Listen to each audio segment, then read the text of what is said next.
Hello friends, study classes में आपका बहुत बहुत स्वागत है। फ्रेंड्स, आज की इस वीडियो में हम लोग थर्मोडायनेमिक्स का एक बहुत ही इम्पोर्टेंट टॉपिक पढ़ने वाले हैं। जो इस टॉपिक से क्वेश्चन जो है प्रत्येक ईयर बनते हैं और 1 या 2 नंबर के लिए प्रत्येक एग्जाम्स में पूछ लिए जाते हैं। तो हमारा जो टॉपिक है आज का वो है थर्मोडायनेमिक्स। सबसे पहले हम डिस्कस करेंगे कि थर्मोडायनेमिक्स होता क्या है।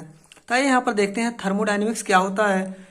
तो थर्मोडायनेमिक्स को डिफाइन करें तो विज्ञान की वह शाखा जिसके अंतर्गत ऊर्जा तथा उसके रूपांतरण का अध्ययन किया जाता है उसे क्या कहते हैं? थर्मोडायनेमिक्स या ऊष्मागतिकीय कहते हैं। एक बार और देख लेते हैं। विज्ञान की वह शाखा जिसके अंतर्गत ऊर्जा तथा उसके रूपांतरण यानी ट्रांसफॉर्मेशन का अध्ययन किया जाता है ऊष्मागतिकीय कहलाता है, थर्मोडायनेमिक्स कहलाता है। अगर हम डिस्कस करें कि थर्मोडायनेमिक्स के कौन कौन से लॉ हैं, तो थर्मोडायनेमिक्स के कुल टोटल जो है वह 4 लॉ हैं। Zeroth law of thermodynamics, first law of thermodynamics, second law of thermodynamics and third law of thermodynamics. अब इसे हम 1 बाय 1 करके डिस्कस करेंगे। तो ये सबसे पहले हम यहाँ पर डिस्कस करेंगे कि जीरोथ लॉ ऑफ थर्मोडायनेमिक्स क्या होता है। जीरोथ लॉ ऑफ थर्मोडायनेमिक्स क्या होता है? पहले friends, zeroth law of thermodynamics को हम कहते हैं गति का नियम। क्या कहते हैं? टेम्परेचर यानी ताप गति का नियम। Law of flow of temperature यानी फ्लो ऑफ टेम्परेचर लॉ के नाम से भी जाना जाता है जीरोथ लॉ ऑफ थर्मोडायनेमिक्स को। तो यह क्या कहता है जीरोथ लॉ ऑफ थर्मोडायनेमिक्स, यहाँ पर डिस्कस करेंगे। इस नियम के अनुसार जब कोई दो निकाय किसी तीसरे निकाय के साथ तापीय साम्य अवस्था में हो तो दोनों निकाय आपस में तापीय साम्य अवस्था में होंगे। इसका मतलब क्या हुआ? यह कह रहा है, मान लीजिए जैसे यदि हम लोगों के पास ए एंड बी कोई दो टी या कॉफी का कप है जिसका टेम्परेचर समान है। जैसे मान लीजिए एक का टेम्परेचर यदि 15 है, क्या है? 15 डिग्री सेल्सियस है और बी का टेम्परेचर कितना है? 15 डिग्री सेल्सियस है। ठीक है। अब यदि 15 डिग्री ए का टेम्परेचर है और बी का टेम्परेचर है, ये दोनों एक पास रखे हुए हैं यानी एक बॉक्स में बंद है, तो दोनों का टेम्परेचर सेम है। अब यह कह रहा है यदि इस नियम के अनुसार जब कोई दो निकाय किसी तीसरे निकाय के साथ तापीय साम्यावस्था में हो तो दोनों निकाय आपस में तापीय साम्यावस्था में होंगे। यानी ए एंड बी यदि दोनों का टेम्परेचर सेम है और एक बॉक्स में है और उसी बॉक्स में यदि मान लीजिए कोई कप सी है, इसका टेम्परेचर 30 डिग्री सेल्सियस है। ठीक है फ्रेंड्स। अब इसी कप को इस दोनों बॉक्स जो एक बॉक्स में बंद थे ए एंड बी, तो दोनों का टेम्परेचर 15 डिग्री सेल्सियस था। अब यदि इसी बॉक्स में इस 30 डिग्री सेल्सियस वाले कप सी को भी रख दिया जाता है तो क्या होगा? यानी कोई भी दो सिस्टम का जो टेम्परेचर होगा वह सेम होगा। यानी ए एंड बी का जो टेम्परेचर है 15 डिग्री सेल्सियस था, जब उसी बॉक्स में सी कप को रख दिया गया तो इसका मान लीजिए 30 डिग्री सेल्सियस था, तो इसका घट के 20 डिग्री सेल्सियस हो सकता हो जाए और ए का टेम्परेचर 15 से 20 हो सकता है एंड बी का 20 हो सकता है। यानी अब जब तीनों एक बॉक्स में हो गए तो एक का टेम्परेचर बढ़ के 20 डिग्री सेल्सियस होगा, बी का भी बढ़ के 20 डिग्री सेल्सियस एंड सी का 30 से घट कर क्या हो जाएगा? 20 डिग्री सेल्सियस हो जाएगा। यानी इसके कहने का मतलब जब किसी दो निकाय का टेम्परेचर यानी साम्यावस्था में है कोई दो सिस्टम, उसका टेम्परेचर यदि समान है और वह किसी तीसरे निकाय के साथ यदि साम्यावस्था में तापीय साम्यावस्था में होंगे तो तीनों का जो टेम्परेचर होगा वह सेम होगा। यहाँ पर आप लोगों को समझाने की एक और तथ्य से कोशिश करते हैं। जैसे मान लीजिए एक उदाहरण ले लेते हैं। मान लीजिए ताप की समानता के जो कंसेप्ट है उसको तीन निकायों ए बी एंड सी पर लागू करें तो जिसे हम चित्र में दिखाए हुए हैं। जैसे मान लीजिए ए में एक कठोर पात्र में एक गैस भरी है और उसमें एक दाब मापी स्थापित किया गया, जो प्रेशर गेज है उसे स्थापित किया गया है।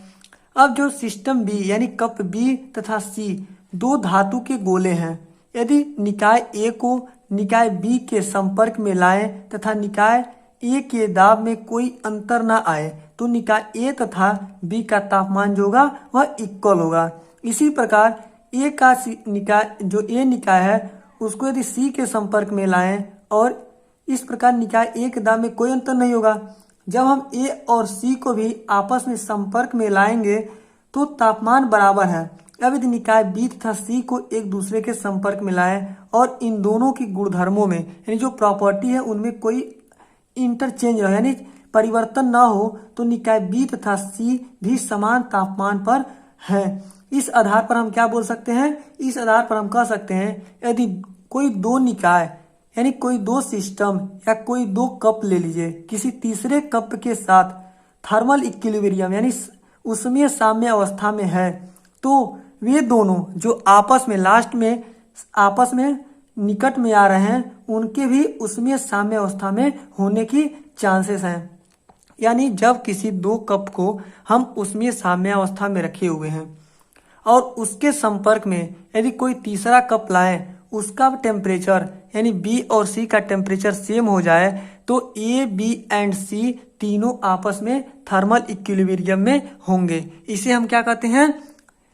फ्लो ऑफ टेम्परेचर यानी ताप गति का नियम कहते हैं। यानी ताप का कैसे फ्लो यानी दर्शाया जा रहा है, ताप कैसे चेंज हो रहा है। अब हम आते हैं ऊष्मागतिकी के प्रथम नियम पर। ऊष्मागतिकी का प्रथम नियम क्या होता है? तो ऊष्मागतिकी का जो प्रथम नियम है इसे हम बोलते हैं लॉ ऑफ एनर्जी कंजर्वेशन यानी ऊर्जा संरक्षण का नियम। ऊष्मागतिकी के प्रथम नियम को कहते हैं। यह क्या है? यह आंतरिक ऊर्जा के सिद्धांत पर कार्य करता है यानी ऊर्जा संरक्षण के सिद्धांत पर कार्य करता है। इस नियम का प्रतिपादन जूल द्वारा अपने परीक्षण से किया गया है। इस नियम के अनुसार क्या तथ्य है इसका? तो निकाय की पूर्ण चक्रीय परिवर्तन के दौरान यानी कोई यदि सिस्टम है उसका साइक्लिक प्रोसेस है के दौरान द्वारा परिवेश को दिए गए कार्य का बीजगणितीय योग निकाय द्वारा परिवेश से ली गई ऊष्मा के बीजगणितीय योग के समानुपाती होता है। जैसे मान लीजिए यह बोलता है यदि हम किसी सिस्टम को 10 जूल ऊर्जा दे रहे हैं तो उससे जो हमको वर्क प्राप्त होगा यानी वह 10 जूल के बराबर हमें प्राप्त होगा। यानी जितना हम उसे इनपुट दिए उतना हमें आउटपुट मिल गया। जो ऊष्मागतिकी का प्रथम नियम होता है यह सिद्धांत देता है यानी ऊर्जा संरक्षण के नियम पर कार्य करता है। अब इसका यदि हम न्यूमेरिकल वैल्यू निकालें तो close integral dq equal to close integral dw यानी पूर्ण चक्रीय प्रक्रम जो है वह क्लोज इंटीग्रल को प्रदर्शित करता है। एंड dq क्या है? परिवेश द्वारा ली गई ऊष्मा और dw क्या है? परिवेश को दिया गया वो कार्य यानी हमने जितना परिवेश से ऊर्जा लिया था उतना हमें परिवेश को कार्य करके दे दिया है। ऊष्मा एवं अब इसमें एक बहुत ही इंपॉर्टेंट नोट यानी तथ्य जुड़ जाता है। ऊष्मा एवं यांत्रिक कार्य परस्पर एक दूसरे के समानुपाती होते हैं। इसे ऊर्जा संरक्षण का नियम भी कहते हैं। यानी प्रथम नियम कहता है हमने परिवेश से जितना ऊष्मा लिया है उतना परिवेश को कार्य करके दे दिया है। तो फ्रेंड्स आज का यह आप लोगों को थर्मोडायनेमिक्स का टॉपिक कैसा लगा आप लोग इसे कमेंट में जरूर बताइएगा। और यदि वीडियो अच्छा लगा होगा तो लाइक कीजिएगा, अपने दोस्तों को भी ज़्यादा से ज़्यादा शेयर कीजिएगा। अभी तक यदि स्टडी क्लासेस की यूट्यूब चैनल को आप लोग सब्सक्राइब नहीं किए हैं तो आप इस चैनल को सब्सक्राइब कर लीजिए और बेल आइकन को प्रेस कर दीजिए ताकि कोई भी वीडियो अपलोड करें तो सबसे पहले आपको नोटिफिकेशन मिल सके। आइए मिलते हैं फिर से नेक्स्ट वीडियो में कुछ नेक्स्ट टॉपिक के साथ। तब तक के लिए जय हिंद जय भारत।